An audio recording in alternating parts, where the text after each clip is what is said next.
رزق میں برکت کا ایک بہت بڑا ذریعہ شکر ہے۔ ارشاد فرمایا لَإِن شَكَرْتُمْ لَأَزِيدَنَّكُمْ، اگر تم شکر کرو گے وہ تمہیں اور زیادہ عطا کرے گا، اور اگر تم شکر نہیں کرو گے وَلَئِن كَفَرْتُمْ، کفران نعمت کرو گے، إِنَّ عَذَابِي لَشَدِيدٌ، تو پھر میرا عذاب بڑا سخت ہے۔ رزق کے اضافے کا ایک اور بہت بڑا سبب انفاق فی سبیل اللہ ہے۔ اللہ فرماتا ہے جو تم خرچ کرتے ہو تو جو چیز تم نے نکال دی اس کی جگہ اللہ تمہیں اور عطا کر دیتا ہے۔ بعض اوقات ہمارا یہ ہوتا ہے کہ کوئی آدمی مالی بحران میں آ گیا تو وہ کرتا کیا ہے کہ جو راہ خدا میں دینے کا کھاتا تھا پہلے اسے کلوز کرتا ہے، یہ فلاں مدرسے کو دیتے ہو یہ بھی بند کر دو، یہ مسجد کو دیتے ہو یہ بھی بند کر دو، یہ فلاں غریب کو دیتے ہو یہ بھی بند کرو، حالات ٹائٹ ہو گئے ہیں۔ لیکن 5 گاڑیاں ہیں تو 2 گاڑیوں پہ گزارا کر لیا جائے، پیٹرول بچے، یہ نہیں ہو سکتا۔ گھر کے لچھن وہی ہیں لیکن بند کہاں سے کیا؟ جہاں سے رزق آنا تھا۔ ہمیں تو یہ حکم دیا ہے جب رزق تنگ ہونے لگے صدقہ دے کے رب سے کاروبار کر لو، صدقے سے تمہارے رزق میں اضافہ ہوگا۔ یہ رب کا وعدہ ہے اور اللہ کے وعدے جھوٹے نہیں ہو سکتے۔ رزق کی برکت کا ایک اور بہت بڑا ذریعہ النکاح ہے۔ فرمایا اگر تم نکاح کرو گے تم فقیر ہو وہ تمہیں غنی کر دے گا۔ لوگ کہتے ہیں بچہ پیروں پہ کھڑا ہو لے تو پھر نکاح کریں گے، اللہ کہتا ہے تم نکاح کرو ہم پیروں پہ کھڑا کر دیں گے۔ ہمارا فلسفہ اپنا ہے، اس کا حکم اپنا ہے۔ وہ کہتا ہے ابھی تو یہ اپنے لیے نہیں کماتا تو جو آئے گی اس کو کہاں سے کھلائے گا؟ میاں جس نے آنا ہے اس نے اپنا رزق لے کے آنا ہے۔ تو بچوں کی شادیاں کرو، اگر وہ جوان ہو گئے رزق نصیب ہوگا۔ اپنے اہل خانہ کو نماز کے حکم دینے سے رزق بڑھتا ہے، کیونکہ جو صبح کا وقت ہوتا ہے یہ رزق کے بٹنے کا وقت ہوتا ہے، اور جس گھر میں صبح کے وقت لوگ سوئے ہوئے ہوتے ہیں وہاں بے برکتیاں ہوتی ہیں۔ تو طلوع فجر سے لے کر کے طلوع آفتاب تک اپنی اولاد کو، بیوی کو، بچوں کو نہ سونے دیں۔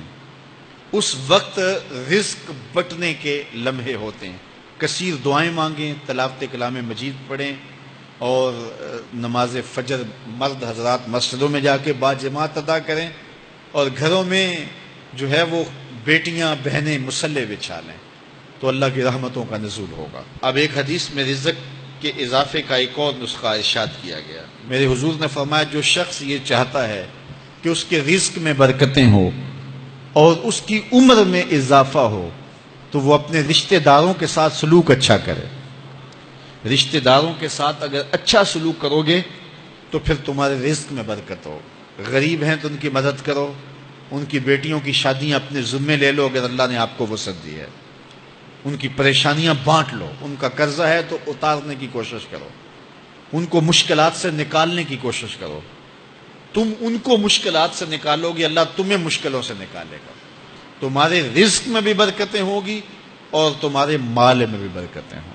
فرمایا بہتر صدقہ وہ ہے جو ناراض غریب رشتہ دار کو دیا جائے۔ اگر وہ پھنس گیا ہے، مجبور ہے، ناراض ہے، تو اس کو اگر دیں گے تمہارا نفس اس میں شامل نہیں ہوگا، تو یہ افضل صدقہ ہے جو ہر صورت میں قبول ہی قبول ہے۔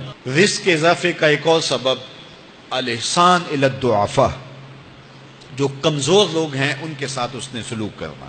الانفاق علی طلبۃ العلم، طالب علموں پہ خرچ کرنا، یہ بھی رزق میں اضافے کا سبب اور ذریعہ ہے۔ وہ حضرت بابا فرید نے کہا نا 6واں رکن دین کا روٹی ہے۔ گھر میں کچھ نہ ہو تو پھر نہ نماز اور نہ ہی دیگر امور کی لذت آتی ہے، تو یہ رزق فراواں اور وسیع اور مبارک نصیب کر دے اللہ۔ تو اس کے لیے ایک اور وظیفہ میں دیتا ہوں، اور وہ یہ کہ مغرب کے بعد 21 مرتبہ سورۃ الکوثر پڑھ لیں، کثرت ہو جائے گی انشاءاللہ۔ اول خدوشی پڑھ لیں، 5-7 منٹ لگتے ہوں گے، تو سورہ کوثر 21 مرتبہ روزانہ مغرب کی نماز کے بعد پڑھیں، اور اگر بہت زیادہ مسائل ہیں تو ہر نماز کے بعد پڑھ لیں، تو انشاءاللہ آپ دیکھیں گے کہ گھر میں برکتیں اترتی محسوس ہوں گی، انوار کا نزول ہوتے محسوس کریں گے۔